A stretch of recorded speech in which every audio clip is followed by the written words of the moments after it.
Imagine you're sitting down with a friend who's feeling overwhelmed, trapped in a cycle of worry. You want to help them find peace, live more fully in the present, and take control of their life. That's exactly what Dale Carnegie's How to Stop Worrying and Start Living is all about. A practical, heartfelt guide to breaking free from the paralyzing grip of worry and embracing a life of action, gratitude, and purpose. Published in 1948, this book is a timeless manual for anyone who feels weighed down by anxiety, offering stories, principles, and techniques drawn from real people's experiences and Carnegie's deep understanding of human nature. Let me take you through the heart of this book, as if we're exploring it together, so you can feel its wisdom and start applying it today. Carnegie begins by acknowledging that worry is a universal human experience.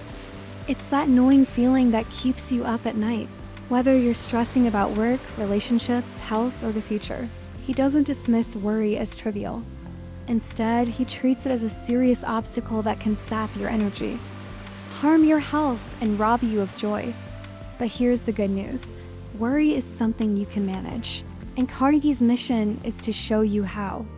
His approach isn't about quick fixes or empty platitudes, it's about changing how you think, act, and live. He draws on stories of ordinary people who faced extraordinary challenges, from financial ruin to terminal illness, and found ways to triumph over worry. These stories aren't just inspiring, they're proof that anyone can learn to live with less anxiety and more purpose. The core of Carnegie's philosophy is about living in the present. He introduces the idea of living in day-tight compartments, a concept borrowed from a ship's watertight compartments that prevent it from sinking.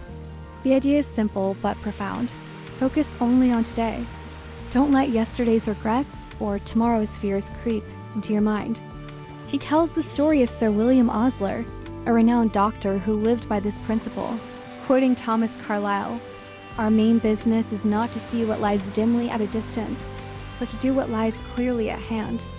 Carnegie urges you to shut the iron doors on the past and future, tackling only what's in front of you today. This doesn't mean ignoring your goals or responsibility, means breaking them down into manageable daily actions.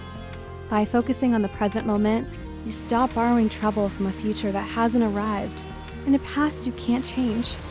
But how do you actually do that?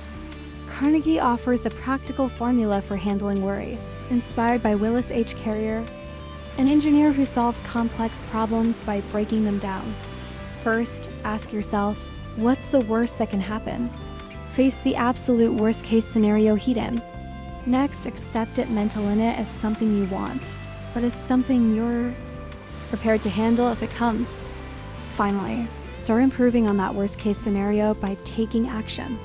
This process is like diffusing a bomb. By confronting the fear directly, you strip it of its power. Carnegie shares stories of people who use this method, like a businessman who faced bankruptcy and realized that even in the worst case losing his business could still rebuild. This mindset shift turns worry from a paralyzing force into a problem to be solved. Another key theme is the futility of worrying about things you can't control. Carnegie emphasizes that many of our worries are about things that either never happen or are beyond our influence. He cites statistics showing that most of what we worry about, 40% of our fears, never materialize, and another 30% are about things we can't change, like the past. Only a small fraction of our worries are legitimate, and even those can be addressed through action. He tells the story of a soldier in World War I who learned to accept the possibility of death to find peace amid the chaos of battle. By letting go of what you can't control, you free up mental energy to focus on what you can. Carnegie encourages you to ask, is this something I can do something about? If yes, act. If no, let it go. Carnegie also dives into the physical and mental toll of worry. He explains how stress can cause illnesses, from ulcers to heart problems, because our bodies weren't designed to carry constant anxiety. He shares the story of a doctor who treated a patient with severe stomach issues caused entirely by worry. The solution? Not just medicine, but learning to relax and reframe life's challenges. Carnegie suggests cultivating a calm mind through habits like rest, recreation, and perspective. One technique is to put your problems in context by imagining them as tiny specks in the vastness of the universe. He recounts how Abraham Lincoln, during the darkest days of the Civil War, would look at the stars to remind himself that his problems were small compared to the grand scheme of things. Action is another antidote to worry. Carnegie believes that keeping busy leaves little room for anxiety to fester. He tells of a woman who overcame grief after losing her husband by throwing herself into volunteer work. The act of doing, whether it's helping others, pursuing a hobby, or tackling a task, shifts your focus from internal fears to external purpose. Carnegie quotes the philosopher William James, "When once a decision is reached and execution is the order of the day, dismiss absolutely all responsibility and care about the outcome." In other words, decide, act, and don't second-guess yourself. This momentum builds confidence and drowns out worry. Carnegie also emphasizes the power of positive thinking it as blind optimism, but as a deliberate choice to focus on what's good. He suggests starting each day with a mindset of gratitude, inspired by the story of a man who, despite being paralyzed, found joy in small things like listening to birds or reading a book.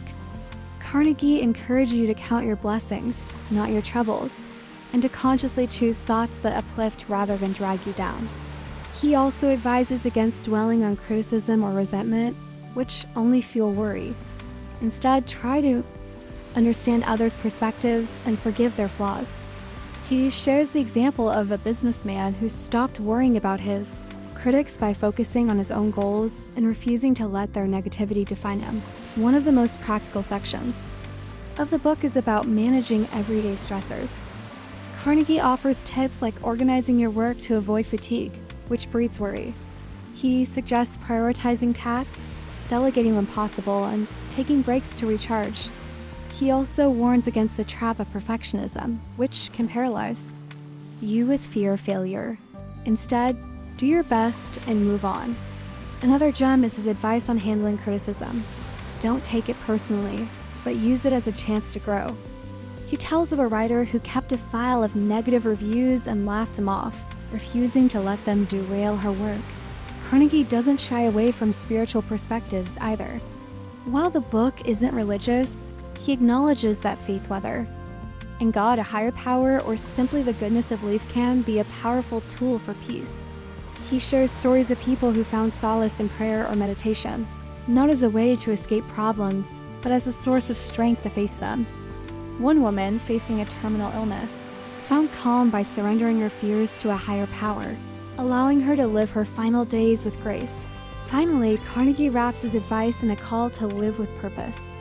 He believes that finding something bigger than yourself, a cause, a passion, or a way to serve others can transform your life. Worry thrives in self-absorption, but purpose shifts your focus outward.